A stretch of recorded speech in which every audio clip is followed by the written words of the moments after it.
നമസ്കാരം. വയനാട് ഉരുൾപൊട്ടൽ ദുരന്തത്തിൽ കേരളം വിറങ്ങലിച്ചു നിൽക്കുമ്പോൾ മുല്ലപ്പെരിയാർ ഡാമിനെ ചൊല്ലിയുള്ള ആശങ്കകൾ അതിശക്തമാണ്. വർഷങ്ങളായുള്ള കേരളത്തിൻ്റെ ആശങ്കയാണ് മുല്ലപ്പെരിയാർ ഡാം. ഡാം ഡീകമ്മീഷൻ ചെയ്യണമെന്ന ആവശ്യം ശക്തമാകവേ വിഷയം ഇന്നലെ പാർലമെന്റിലും എത്തി. ഡീൻ കുര്യാക്കോസാണ് വിഷയം പാർലമെന്റിൽ അവതരിപ്പിച്ചത്.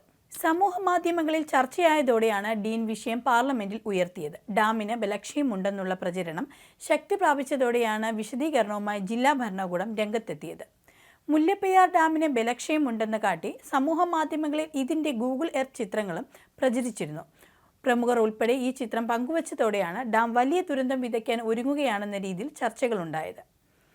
ഇത്തരം ചർച്ചകൾക്കായി സമൂഹ മാധ്യമങ്ങളിൽ കൂടുതൽ ഗ്രൂപ്പുകൾ രൂപപ്പെട്ടതോടെയാണ് ജില്ലാ ഭരണകൂടം വിശദീകരണവുമായി രംഗത്തെത്തിയത്. ആശങ്കപ്പെടേണ്ട സാഹചര്യമില്ലെന്ന് ജില്ലാ കളക്ടർ ഫേസ്ബുക്കിൽ കുറിച്ചിരുന്നു.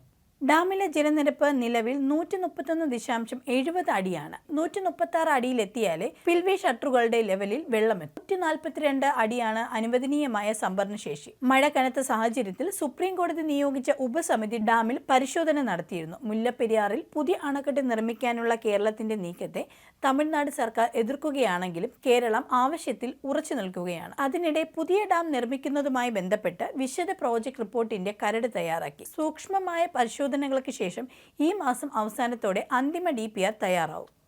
ഇതിനുള്ള നടപടികൾ ഇറിഗേഷൻ വകുപ്പ് വേഗത്തിലാക്കിയിട്ടുണ്ട്. കരട് DPRൽ പുതിയ ഡാം നിർമ്മാണത്തിന് 1300 കോടി രൂപയാണ് ചെലവ് കണക്കാക്കുന്നത്. നിലവിലെ ഡാമിന്റെ 1200 അടി താഴ്ഭാഗത്തായി നേരത്തെ കേരളം സർവേ നടത്തിയ സ്ഥലത്തിന് യോജിച്ച രീതിയിലാണ് DPR. അന്തിമ DPR വന്ന ശേഷം കേന്ദ്ര വനം പരിസ്ഥിതി മന്ത്രാലയത്തിന്റെയും അനുമതിക്ക് സമർപ്പിക്കും. തമിഴ്നാടിന് ആവശ്യമായ വെള്ളം കൊടുത്തുകൊണ്ട് മുല്ലപ്പെരിയാറിൽ പുതിയ ഡാം നിർമ്മിക്കണമെന്ന നിലപാടാണ് സംസ്ഥാനത്തിനുള്ളത്. അതേസമയം വയനാട് ഉരുൾപൊട്ടലിന്റെ പശ്ചാത്തലത്തിൽ മുല്ലപ്പെരിയാർ വിഷയത്തിൽ ആശങ്ക പരത്താനുള്ള ശ്രമങ്ങൾ അവസാനിപ്പിക്കണമെന്ന് ജലവിഭവ മന്ത്രി റോഷി അഗസ്റ്റിൻ അഭ്യർത്ഥിച്ചു. പാട്ടക്കരാറിന്റെ സാധ്യത പുനഃപരിശോധിക്കാൻ സുപ്രീം കോടതി തീരുമാനിച്ചതോടെ മുല്ലപ്പെരിയാർ കേസ് കേരളത്തിന്റെ ഏറ്റവും അനുകൂലമായ സാഹചര്യത്തിലാണെന്നും മന്ത്രി പറഞ്ഞു. ഈ മാസം 12-ന് ഇടുക്കിയിൽ മന്ത്രി പങ്കെടുക്കുന്ന യോഗം ചേരുന്നുണ്ട്. മുല്ലപ്പെരിയാർ ഡാം ഡീകമ്മീഷൻ ചെയ്യണമെന്ന ആവശ്യം ലോക്സഭയിൽ ഉയർന്നെങ്കിലും തമിഴ്നാടിനെ പ്രകോപിപ്പിക്കാതെ നിയമ നടപടികളുമായി മുന്നോട്ടു പോകാനുള്ള നിലപാടിലാണ് സംസ്ഥാന സർക്കാർ. വയനാട് ദുരന്തത്തിന്റെ പശ്ചാത്തലത്തിൽ മുല്ലപ്പെരിയാർ അണക്കെട്ട് വിദഗ്ധ പരിശോധനയ്ക്ക് വിധേയമാക്കണമെന്ന് ഹാരിസ് ബീരാൻ MP രാജ്യസഭയിൽ ആവശ്യപ്പെട്ടിരുന്നു. വിദഗ്ധ പരിശോധനയ്ക്ക് ശേഷം അണക്കെട്ട് സുരക്ഷിതമാണോ എന്ന് ജനങ്ങളോട് പറയണമെന്നും അതല്ലെങ്കിൽ പുതിയ അണക്കെട്ട് നിർമ്മിക്കാമെന്ന കേരളത്തിന്റെ നിർദ്ദേശം അംഗീകരിക്കണമെന്ന് തമിഴ്നാടിനോട് ആവശ്യപ്പെടുമെന്നും അദ്ദേഹം നിർദ്ദേശിച്ചിരുന്നു. മുല്ലപ്പെരിയാറിലുള്ളത് ജലബോംബാണെന്നും പുതിയ ഡാം വേണമെന്നതുമാണ് ആവശ്യമെന്ന് ഡീൻ കുര്യാക്കോസ് മാധ്യമങ്ങളോട് പറഞ്ഞിരുന്നു. കേന്ദ്ര സർക്കാർ അടിയന്തരമായി ഈ വിഷയത്തിൽ ഇടപെടണമെന്നും അദ്ദേഹം അഭ്യർത്ഥിച്ചിരുന്നു.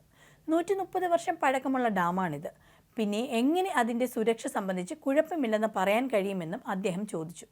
പുതിയ ഡാം പുതിയ കരാർ എന്നതായിരുന്നു കേരളം മുന്നോട്ട് വച്ചിരുന്നത്. അതോടൊപ്പം തമിഴ്നാടിന് ആവശ്യത്തിന് ജലം നൽകണമെന്ന നിലപാടും സംസ്ഥാനം സ്വീകരിച്ചിരുന്നു.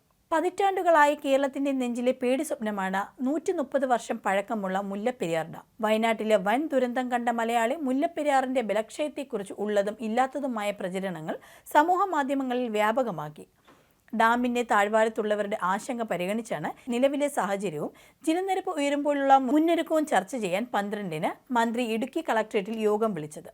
ആശങ്ക ശക്തമാകുമ്പോഴും വൈകാരിക പ്രതികരണങ്ങൾക്ക് അപ്പുറം സുപ്രീം കോടതിയിലെ കേസാണ് നിർണായകം. 1886-ൽ തിരുവിതാംകൂർ രാജാവും British secretary for state of ഇന്ത്യയും തമ്മിലാണ് കരാറിന്റെ തുടക്കം. ഈ രണ്ട് കക്ഷികളും ഇന്നില്ലാത്ത സാഹചര്യത്തിൽ കരാറിന്റെ സാധ്യത പുനഃപരിശോധിക്കണമെന്നും സുപ്രീം കോടതി നിരീക്ഷിച്ചിരുന്നു. കേരളത്തിന്റെ പ്രതീക്ഷയും അവിടെയാണ്.